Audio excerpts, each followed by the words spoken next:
Olá, vamos fazer hoje uma sala de situação breve, bem focada, ah, datada, né, de hoje, 7 de dezembro de 2025. Quem não conhece nossa atividade nesse sentido aqui, a gente tem feito análises geopolíticas, históricas, sociais, econômicas, com foco justamente na atualidade, no momento de crise e transição histórica que a gente está vivendo. E o ponto de hoje, para mim, é a importância estratégica da contenção do avanço militar dos Estados Unidos no Caribe. A gente está começando esse mês de novembro, né, e a maior notícia mundial, ou pelo menos para a nossa região, né, aqui, continua sendo essa ameaça crescente, intimidação aberta, né, que o governo dos Estados Unidos tem feito contra o governo da Venezuela. A ameaça de ações militares de maiores proporções, né, ou de guerra aberta, nunca foi tão grande como agora, né? E na Europa também a guerra se arrasta, né, ainda de todo modo, e lá o belicismo cresce. Eu chamo a atenção dos Estados Unidos para os Estados Unidos e para a Europa, porque são, do meu ponto de vista, os centros da grande crise econômico-social que nós estamos vivendo no mundo hoje. Os países ricos, a aliança hegemônica dos Estados Unidos, são o grande centro dessa crise mundial. E eu tenho tentado explicar como agora, né, nesse momento histórico de crise, a ideologia da guerra é útil para a elite capitalista justamente nesses países hegemônicos, ricos. E principalmente como a economia da guerra, né, o investimento, a máquina produtiva relacionada à guerra, é um atrativo, é quase um imperativo, é uma saída imediata, falsa, mas é imediatamente uma saída quase irrecusável, né, em uma grande crise econômica como essa que a gente está vivendo no mundo. E é uma das razões pelas quais a gente está vendo o crescendo de belicismo, né, imperialismo e belicismo no mundo. Guerra, né? Proposição de guerra, a defesa, o elogio, a mobilização ideológica pela guerra, isso é crescente, acho que de modo inegável, né? E eu escrevi alguns meses atrás, na ocasião do tarifaço, eu acho que dos Estados Unidos, né, lá em abril, que as ações dos Estados Unidos nesse momento histórico atual parecem com aquelas de um leão velho, que já não consegue sustentar o seu poder, mas que ainda tem bastante força para agredir e ferir. Para mim, nada é mais evidente nesse sentido do que a violência assassina, né, que está acontecendo, junto com essa intimidação crescente contra o governo da Venezuela e essa violência assassina no Caribe, né? E hoje ninguém é capaz de prever onde isso vai dar. Infelizmente, isso pode dar em algo muito ruim. Mas não importa. Seja como for, a hegemonia dos Estados Unidos vai ser superada. Esse período está no fim, mais alguns anos ou até uma ou duas décadas aí adiante, e já vai ser claro, plenamente claro, que os Estados Unidos não são mais a potência dominante no mundo. Sob qualquer parâmetro razoável de análise de realidade, de tendências, a China já pode ser considerada a principal potência mundial ou vai ser em breve, numa faixa de 5 a 25 anos, em todas as áreas estratégicas para a humanidade. Ou já é, ou está se tornando progressivamente mais a força superior na comparação direta com os Estados Unidos. objetivamente é o que importa no momento.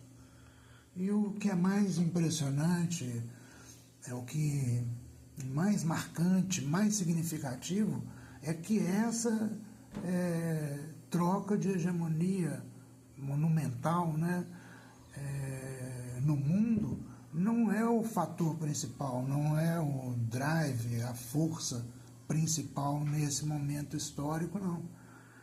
Essa mudança geopolítica espetacular que estamos todos presenciando, assombrados, né? De algum modo estamos vendo isso acontecer nas últimas décadas e, sobretudo, nos últimos anos, não é o centro sísmico das grandes mudanças históricas que estamos vivendo no momento e que vamos viver mais ainda no futuro próximo. Este centro é mais profundo e mais determinante, ele é a transição do capitalismo liberal ou conservador para o socialismo. Estamos à beira, estamos no início já de uma nova onda socializante no sistema mundial, como foi no século passado, principiando nos anos 20, em balões de ensaio, nos anos 30, em medidas e instituições começando a se desenvolver e predominantemente disseminando-se no sistema mundial como uma onda dominante. A partir de 1945, tivemos então essa onda socializante no século passado e vamos ver isso se repetir de maneira mais profunda, mais mundializada, mais integrada mundialmente. A partir de agora já estamos vendo e veremos cada vez mais, apesar de todos os conflitos que podem ainda resultar. E a troca de hegemonia no mundo, ou pelo menos a eliminação da hegemonia dos Estados Unidos, porque não quer dizer que outra hegemonia de padrão imperialista vai ocorrer, né? Mas essa troca de hegemonia não é a mudança mais profunda, como eu estava dizendo, ela é o veículo dessa mudança mais profunda. A nova onda socializante que será, como eu estava dizendo, muito mais profunda e decisiva do que a anterior, do século passado, porque ela se apoia já sobre os avanços históricos em termos de direitos sociais e de regulação da economia, do mercado financeiro, por exemplo, especialmente, e que persistiram até hoje mesmo com toda a corrosão neoliberal, da onda neoliberal que está findando agora nessa grande crise mundial. Também porque a economia e a vida social já são muito mais integradas mundialmente do que no século passado. Então teremos uma integração econômico-social, uma regulação, uma coordenação num plano mundial certamente muito superior ao que tivemos até agora, que é justamente resultante dessa onda socializante do século passado, a partir dos anos 30 e, sobretudo, de 1945. E, por fim, novamente, mostrando esse veículo como é, né, a nova força surgente no mundo, né, a potência emergente, a nova grande potência mundial que já divide o espaço e que está superando progressivamente a potência norte-americana, é a China socialista.